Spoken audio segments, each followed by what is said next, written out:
दोस्तों, क्या आप जानते हैं कि जब भी किसी व्यक्ति को खांसी, जुकाम या अन्य गंभीर बीमारी हो जाती हैं, तो क्या करना चाहिए? हर परिवार और समुदाय को यह जानने का पूरा अधिकार है।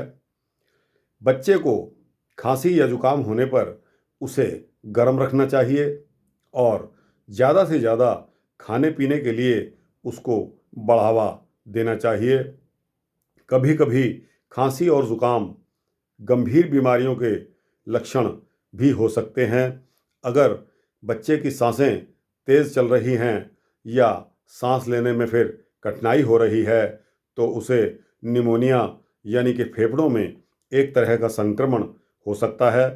निमोनिया से जान भी जा सकती है, इसलिए स्वास्थ्य केंद्र पर बच्चे को ले जाकर उसका इलाज करवाना चाहिए। बच्चों को कम से कम 6 महीने तक सिर्फ स्तनपान कराना आवश्यक होता है। सभी बच्चों को अच्छी तरह से पौष्टिक खुराक देना चाहिए और टीके समय समय पर लगवाते रहना चाहिए। इस तरह परिवार के लोग बच्चों को निमोनिया से बचा सकते हैं। अगर बच्चे को खांसी बहुत ज़्यादा हो रही है, तो उसे तुरंत स्वास्थ्य कर्मी को दिखाना चाहिए।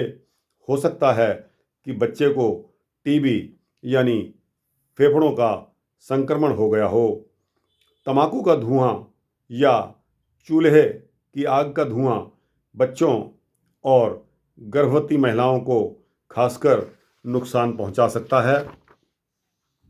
आमतौर पर खांसी, जुकाम, गले में खराश और नाक बहने से तकलीफ़ें बिना दवाई के भी ठीक हो जाती हैं, लेकिन कभी कभी ये बीमारियां निमोनिया का लक्षण भी होती हैं, जिसके लिए डॉक्टर अक्सर एंटीबायोटिक दवाइयां देते हैं। अगर स्वास्थ्यकर्मी निमोनिया के इलाज के लिए एंटीबायोटिक दवाई देता है, तो उसके बताए गए नियमों का पालन अवश्य करना चाहिए। जब तक बताया जाए तब तक दवा ही खानी चाहिए, भले बच्चे की दशा में सुधार दिखाई देने लगे या नहीं। बहुत से बच्चे घर में निमोनिया से मर जाते हैं, क्योंकि उनकी देखभाल करने वाले बीमारी की गंभीरता और इसका तुरंत इलाज कराने की ज़रूरत नहीं समझ पाते। निमोनिया के कारण लाखों बच्चों को मरने से बचाया जा सकता है। अगर माता पिता और बच्चों की देखभाल करने वालों को यह मालूम हो कि सांस तेज चलना और सांस लेने में कठिनाई ये है खतरे के लक्षण हैं, जिनके लिए तुरंत डॉक्टरी सहायता लेनी चाहिए। अगर माता पिता और बच्चों की देखभाल करने वालों को यह मालूम हो कि डॉक्टरी मदद उनको कहाँ मिलेगी, अगर डॉक्टरी मदद और एंटीबायोटिक दवाइयाँ कम लागत पर आसानी से उपलब्ध हों, निम्नलिखित में से कोई भी लक्षण अगर दिखाई देते हैं, तो बच्चे को तुरंत स्वास्थ्य केंद्र या किसी प्रशिक्षित स्वास्थ्यकर्मी के पास ले जाना चाहिए।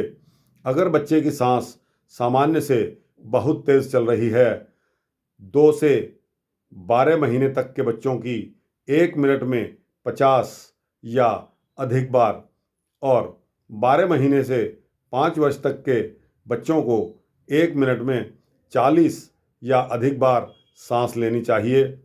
अगर बच्चे को सांस लेने में कठिनाई हो रही है या वह मुंह खोलकर सांस लेने की कोशिश कर रहा हो, अगर सांस लेने में बच्चे की छाती का निचला हिस्सा धंस रहा हो या उसका पेट ऊपर नीचे हो रहा हो, इसके अलावा अगर बच्चे को 2 सप्ताह से ज़्यादा खांसी रहे या बच्चे को माँ का दूध या कुछ और पीने में कठिनाई होती हो, इसके अलावा अगर बच्चा बार बार उल्टी भी करता है।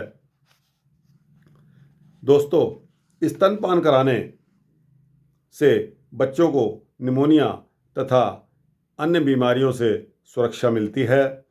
पहले 6 महीने तक बच्चों को सिर्फ माँ का दूध ही पिलाना चाहिए। पौष्टिक भोजन करने वाले बच्चे किसी भी आयु में गंभीर रूप से बीमार कम ही पड़ते हैं और उनके मरने का खतरा भी बहुत कम रहता है। विटामिन ए बच्चों को सांस की गंभीर बीमारियों और दूसरी बीमारियों से बचाने और बीमारी के बाद जल्द ही उनके स्वस्थ होने में मदद करता है।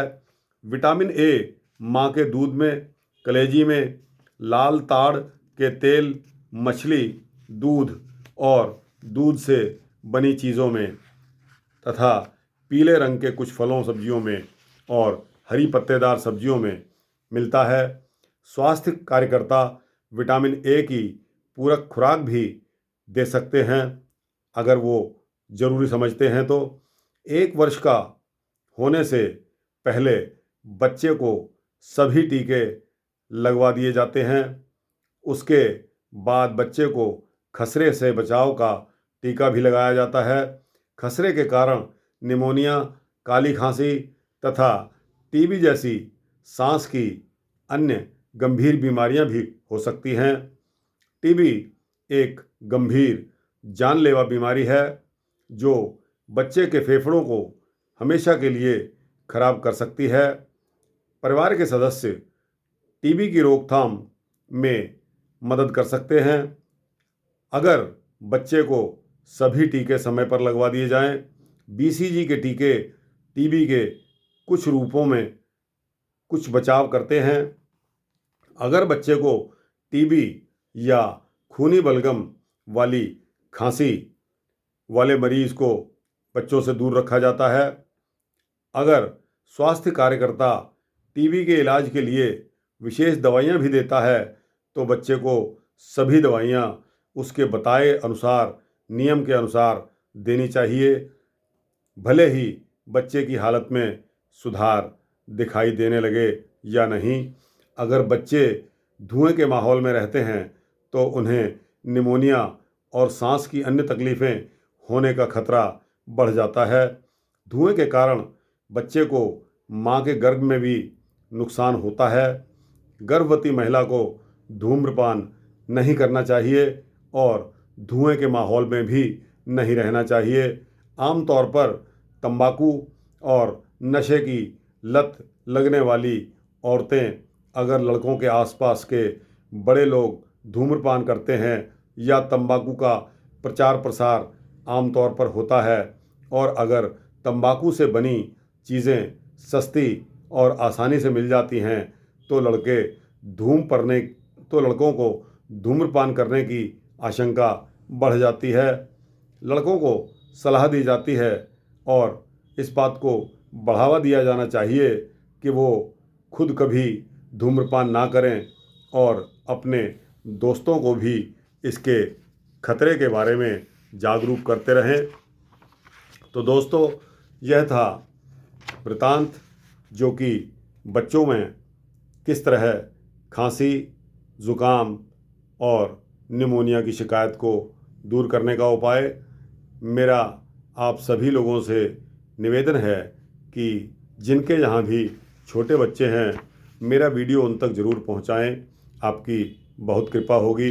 यह एक समुदाय को स्वस्थ रखने का बहुत अच्छा ज़रिया है। किसी भी तरीके से अगर वो इस मामले में जागरूक हो जाते हैं और उनका स्वास्थ्य अच्छा हो जाता है तो दुआएं आपको भी मिलेंगी। अगले वीडियो का आप इंतज़ार करें। तब तक के लिए धन्यवाद। और रिक्वेस्ट के मुताबिक दोस्तों को हाथ जोड़कर प्रार्थना है कि इस तरह के वीडियो आप लाइक और शेयर ज़रूर करिए। आपकी अति कृपा होगी। धन्यवाद।